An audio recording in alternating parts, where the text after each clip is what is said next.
Hello everyone, welcome back to my mini blog. তো আজকে আমার বান্ধবীর বাড়িতে ছিল বিপত্তারিণী পূজা, তার জন্য আমি আর রূপা মিলে একসাথে চলে গিয়েছিলাম তার বাড়িতে। এখানে ভেতরে যাওয়ার আগে ভাবছিলাম আমরা দুজন মিলে যে ওদের বাড়িতে দুটো কুকুর থাকতো, এখন সে বলল যে আর নেই তারা।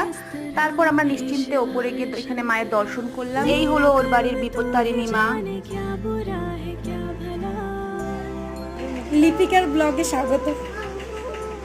আমার এই বান্ধবীটি যার বাড়িতে গিয়েছিলাম তার নাম ছিল সুপ্রিয়া, সেই এখন এই কথাটি বললো। এখানে আমরা কিছুক্ষণ এখন ওর ঘরে গিয়ে একটু আড্ডা দেব। এখানে ওরা উনো খেলছিল সবাই মিলে, আমি আর রূপা পারি না বলে বসেই দেখছিলাম। আমার সামনে পরীক্ষা ছিল, তাই জন্য চটপট প্রসাদ নিয়ে আমরা বেরিয়ে পড়েছিলাম, কারণ আমাদের লেট হচ্ছিল।